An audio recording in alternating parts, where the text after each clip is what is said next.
ರಾಜ್ಯ ಬಿಜೆಪಿಯ 200 ಕೋಟಿ ಅಕ್ರಮ. ಬಿ ಶ್ರೀರಾಮುಲುಗೆ ಬಂಧನದ ಭೀತಿ. ಬೊಮ್ಮಾಯಿ ಸುತ್ತ 40% ಕರ್ಮಕಾಂಡ.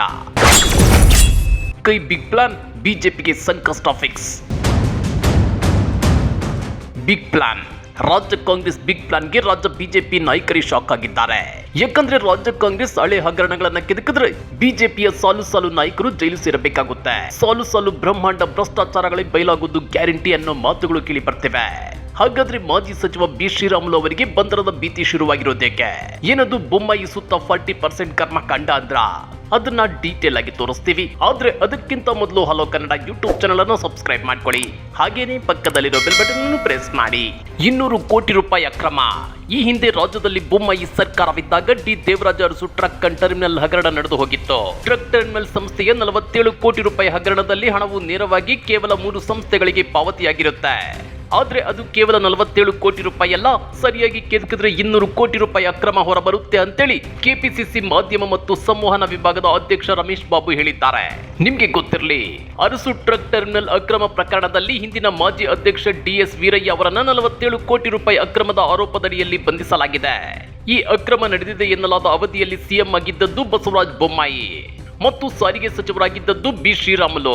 ಆಗ ಅವ್ಯವಹಾರದ ಬಗ್ಗೆ ಎಂಡಿ ಪತ್ರ ಬರೆದಿದ್ರು. ಆ ಪತ್ರವನ್ನ ಶ್ರೀರಾಮುಲು ಗಮನಿಸಿರ್ಲಿಲ್ಲ. ಅಂದಿನ ಸಿಎಂ ಆಗಿದ್ದ ಬೊಮ್ಮಾಯಿ ಮೌಖಿಕ ಆದೇಶ ನೀಡುತ್ತಾರಷ್ಟೇ. ಹೀಗಾಗಿ ಅಕ್ರಮದ ಬಗ್ಗೆ ಯಾವುದೇ ಕ್ರಮ ಆಗಿಲ್ಲ ಅಂತೇಳಿ ವಿಧಾನ ಪರಿಷತ್ ಮಾಜಿ ಸದಸ್ಯ ರಮೇಶ್ ಬಾಬು ಆರೋಪಿಸಿದ್ದಾರೆ. ನಮ್ಮ ಸರ್ಕಾರ ಬಂದ ನಂತರ ಪ್ರಕರಣ ದಾಖಲಾಗಿದೆ.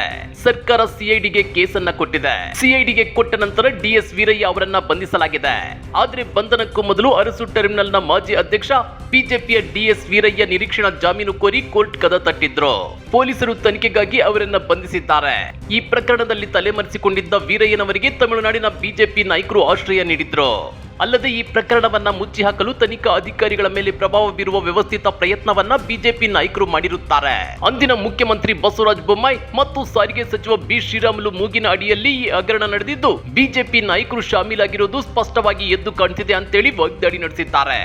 ಈ ಪ್ರಕರಣದಲ್ಲಿ ಕೇವಲ 47 ಕೋಟಿ ರೂಪಾಯಿ ಅಕ್ರಮವಲ್ಲ, ಅದಕ್ಕಿಂತ ಹೆಚ್ಚು ಹಣ ಅವ್ಯವಹಾರವಾಗಿದೆ. ಅಂದಿನ ಎಂಡಿ ಅಧ್ಯಕ್ಷರು ಇದರಲ್ಲಿ ಭಾಗಿಯಾಗಿದ್ದಾರೆ. ಸರ್ಕಾರ ಇದರ ಬಗ್ಗೆ ಗಂಭೀರವಾಗಿ ಪರಿಗಣಿಸಬೇಕು. ಮಾಜಿ ಸಿಎಂ ಬಸವರಾಜ ಬೊಮ್ಮಾಯಿ ಮತ್ತು ಮಾಜಿ ಸಚಿವ ಬಿ ಶ್ರೀರಾಮುಲು ಅವರ ಮೇಲೂ ಕೇಸ್ ಹಾಕಬೇಕು ಅಂತ ಒತ್ತಾಯಿಸಿದ್ದಾರೆ. ಇನ್ನ ವಾಲ್ಮೀಕಿ ಹಗರಣದ ಬಗ್ಗೆ ರೋಷಾವೇಶ ಪ್ರದರ್ಶಿಸುತ್ತಿರೋ ಮಾಜಿ ಸಚಿವ ಬಿ ಶ್ರೀರಾಮುಲು ಅವರು D Devaraju Arasu truck terminal ಹಗರಣದಲ್ಲಿ ತಮ್ಮ ಪಾತ್ರದ ಬಗ್ಗೆ ಮಾಹಿತಿ ನೀಡಬೇಕು. ಬಿಜೆಪಿ ಸರ್ಕಾರದ ಅವಧಿಯಲ್ಲಿ ನಡೆದಿರುವ ಭ್ರಷ್ಟಾಚಾರದಲ್ಲಿ ಆ ಪಕ್ಷದ ನಾಯಕರ ಪಾತ್ರವಿಲ್ಲವೇ? ಈ ಹಗರಣದ ನೈತಿಕತೆಯನ್ನ ಹೊತ್ತು ಬಿ ಶ್ರೀರಾಮುಲು ರಾಜಕೀಯ ನಿವೃತ್ತಿಗೆ ಮುಂದಾಗುತ್ತಾರೆಯೇ ಅಂತೇಳಿ ರಮೇಶ್ ಬಾಬು ಪ್ರಶ್ನೆ ಮಾಡಿದ್ದಾರೆ. ಬಿಜೆಪಿ ನಾಯಕರು ಮಾಡುವುದೆಲ್ಲ ಅನಾಚಾರ, ಮನೆಯ ಮುಂದೆ ಬೃಂದಾವನ ಎನ್ನುವಂತೆ ತಾವು ಮಾಡಿರುವ ಭ್ರಷ್ಟಾಚಾರಗಳನ್ನು ಮುಚ್ಚಿಕೊಳ್ಳಲು ನಿರಂತರವಾಗಿ ಸುಳ್ಳು ಹೇಳುತ್ತಾರೆ. ಕಾಂಗ್ರೆಸ್ ಸರ್ಕಾರ ಹಿಂದಿನ ಬಿಜೆಪಿ ಅವಧಿಯಲ್ಲಿ ನಡೆದಿರುವ ಹಗರಣಗಳನ್ನ ಸಾರ್ವಜನಿಕ ಹಿತದೃಷ್ಟಿಯಿಂದ ಬಯಲು ಮಾಡುವುದು ಅನಿವಾರ್ಯ ಅಂತ ಹೇಳಿದ್ದಾರೆ. ಹಾಗಾದ್ರೆ ಈ ಹಗರಣದಲ್ಲಿ ಅಂದಿನ ಸಾರಿಗೆ ಸಚಿವರಾಗಿದ್ದ ಬಿ ಶ್ರೀರಾಮುಲು ಅವರ ಪಾತ್ರವಿದೆಯಾ? 40% ಕಮಿಷನ್ ಕಳಂಕ ಹೊತ್ತಿದ್ದ ಅಂದಿನ ಸಿಎಂ ಬಸವರಾಜ ಬೊಮ್ಮಾಯಿ ಅವರಿಗೂ ನಂಟಿದೆಯಾ? ಈ ಪ್ರಕರಣದ ಆಳ ಅಗಲವನ್ನ ಸಿಐಡಿ ಜಾಲಾಡಿದ್ರೆ ಬಿಜೆಪಿಯ ಘಟಾನುಘಟಿ ನಾಯಕರೇ ಜೈಲು ಪಾಲಾಗ್ತಾರಾ? ಕಮೆಂಟ್ ಮಾಡಿ, ವಿಡಿಯೋ ಲೈಕ್ ಮಾಡಿ, ಶೇರ್ ಮಾಡಿ. ಇಂಥ ಮತ್ತಷ್ಟು ರೋಚಕ ರಾಜಕೀಯ ಸುದ್ದಿಗಳನ್ನ ಮಿಸ್ ಮಾಡದೆ ನೋಡಬೇಕು ಅಂದ್ರೆ ಹಲೋ ಕನ್ನಡ ಯೂಟ್ಯೂಬ್ ಚಾನಲ್ ಅನ್ನ ಸಬ್ಸ್ಕ್ರೈಬ್ ಮಾಡ್ಕೊಳ್ಳಿ.